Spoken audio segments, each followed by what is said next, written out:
धुंधकारी ने घर के सारे धन का विनाश करा दिया। संत कहते हैं कि पूत सपूत को काधन संचय और पूत कपूत को काधन संचय। पूत यदि सपूत है यानी संस्कारवान है पुत्र, तो उसके लिए आपको बैलेंस करने की जरूरत नहीं है, बहुत ज्यादा इकट्ठा करने की आवश्यकता नहीं है। सपूत होगा तो अपने ही नेक कमाई से घर को फिर भर देगा, तिजोरियों को भर देगा। पर भैया कितनी भी तिजोरियां भर के जाना, कितने भी घर में आप खजाने गाड़ के चले जाना, लेकिन संतान यदि संस्कारवान नहीं है, पूत यदि कपूत निकल गया तो धन का विनाश कराने में वो पल नहीं लगाएगा, एक क्षण में धन का विनाश कर देगा। और वैसा ही धुंधकारी अपनी मां की पिटाई एक दिन कर दी धन की खातिर। मां ने कुएं में कूद के आत्महत्या कर ली, धुंधली की मृत्यु हो गई। धुंधकारी 5 वेश्याओं को लेके घर में आया। वेश्याओं ने देखा कि आजकल धुंधकारी चोरी करने जाता है, डकैती डालने जाता है, खूब धन लाता है। सो भैया धन के लोभ में आकर के धुंधकारी को चारपाई से बांध दिया। और बांध करके नजर गई वेश्याओं की कि वो चूल्हे में लकड़ी जल रही थी और लकड़ी से कोयला बन चुका है। तप्तांगार समूहाश्च तन्मुखे ही विचिक्षुपः अग्निज्वालाति दुखेन व्याकुलो निधनम गतः। जलते हुए वो अंगार लेकर के आई और धुंधकारी के मुख में प्रवेश करा दिए। तड़पते तड़पते धुंधकारी का प्राणांत हो गया, धुंधकारी की मृत्यु हो गई। मरने के बाद धुंधकारी को प्रेत योनि प्राप्त हुई, प्रेत बनना पड़ा।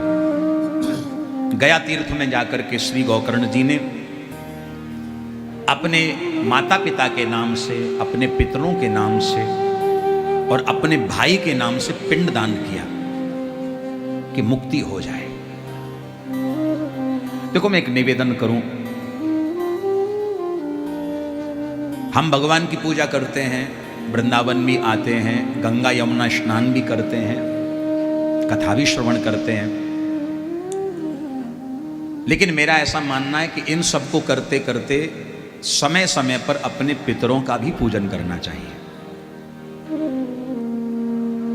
पितरों के लिए हम जरूर कुछ करें, क्योंकि आज आपको जो कुछ प्राप्त है ये आपके पूर्वजों का आशीर्वाद है।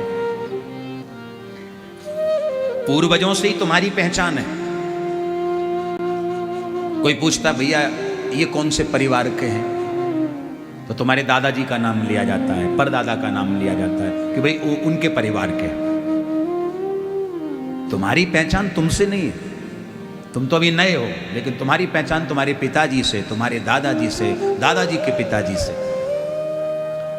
पूर्वजों की श्रृंखला में जब हम आगे बढ़ते हैं तो हमारी पहचान बढ़ती कि भाई फलाने परिवार से।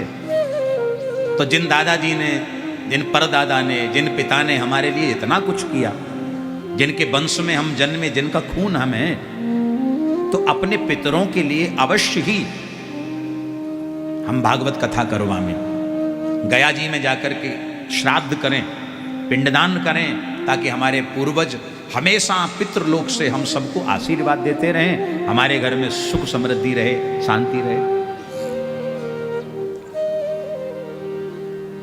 तो गया जी में जाकर के पिंडदान किया है।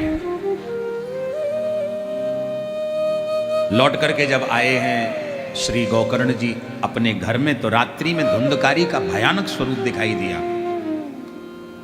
तो प्रश्न कर दिया, कस्तुम उग्रतरो रात्रो कुतो यातो दिशामिमाम किंबा प्रेतः पिशाचो वा राक्षसो सीति संसनः। आप कौन हैं? कोई भूत हैं, प्रेत हैं, पिशाच हैं, कौन है? अपना परिचय दीजिए। तब उस प्रेतात्मा में से आवाज आई है, अहम भ्राता त्वदीयोष्मि धुंधकारीति नामतः स्वकीये नैव दोषेण ब्रह्मत्वं नाशितम मया। तो मैं आपका भाई धुंधकारी हूं, मैंने बहुत बुरे कर्म किए, मुझे प्रेत योनि मिली, बहुत कष्ट इसमें होता है, भैया मेरी मुक्ति कराओ। तब कहा उस प्रेत से गोकर्ण जी ने कि भैया अभी तुम शांत हो जाओ, प्रातःकाल तुम्हारी मुक्ति के लिए मैं जरूर कुछ करूंगा। और श्री गोकर्ण जी महाराज ने प्रातः संध्या वंदन किया है। ब्राह्मण के लिए त्रिकाल संध्या बताई गई है, त्रिकाल संध्या ब्राह्मण करे। पर आज के समय में त्रिकाल संध्या तो यानी तीनों कालों की संध्या करना बहुत मुश्किल हो जाता है, तो 2 काल की संध्या तो अवश्य ही करना चाहिए। अब और ही ज्यादा मजबूरी होए महाराज तो कम से कम ब्राह्मण को 1 समय की संध्या जरूर करनी चाहिए। बोलो राधे राधे। संध्योपासन विधि जो ब्राह्मण करता है, सूर्य भगवान को जो अर्घ देता है, जल चढ़ाता है, तो सबसे बड़ी बात है कि उस ब्राह्मण का तेज कभी नष्ट नहीं होता। गायत्री मंत्र का जप करने वाला ब्राह्मण, संध्या वंदन करने वाला ब्राह्मण, सूर्योपासन करने वाला ब्राह्मण हमेशा तेजवान मिलेगा। बोलो राधे राधे। तो सूर्य भगवान को जब अर्घ दिया है गोकर्ण जी ने, तो पूछ दिया कि महाराज आप जगत साक्षी हैं, हमारे भाई की मुक्ति हो जाए ऐसा कोई उपाय बताएं।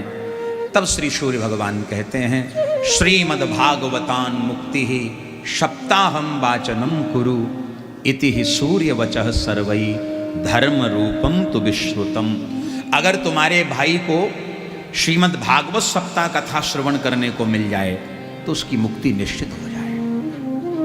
गोकर्ण जी ने सुंदर व्यासपीठ का निर्माण करवाया, सुंदर पांडाल लगा है, अनेकानेक श्रोता विराजमान हो गए कथा सुनने के लिए।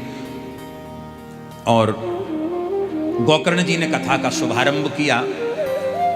अपने भाई धुंधकारी का जो प्रेत बन चुका है, उस प्रेतात्मा का आवाहन किया है। तो व्यासपीठ के ही समीप एक बांस गढ़ा हुआ है, अंदर से पोला है, 7 ग्रंथियां बांस में हैं, 7 गांठ हैं। धुंधकारी हवा के रूप में आया और उस बांस में विराजमान हो गया और बैठ करके कथा को श्रवण करने लगा। चमत्कार देखिए, प्रथम दिन की कथा के विश्राम के उपरांत प्रथम ग्रंथि चटक गई, पहली गांठ चटक गई। दूसरे दिन दूसरी, तीसरे दिन तीसरी, चौथे दिन चौथी, 5वें दिन 5वीं, छठे दिन छठी, और 7वें दिन तो ऐसा चमत्कार हुआ कि पूरा बांस बीच में से फट गया। और बांस बीच में से फटा, सोई धुंधकारी का जो स्वरूप था वो परिवर्तित हो गया, बदल गया।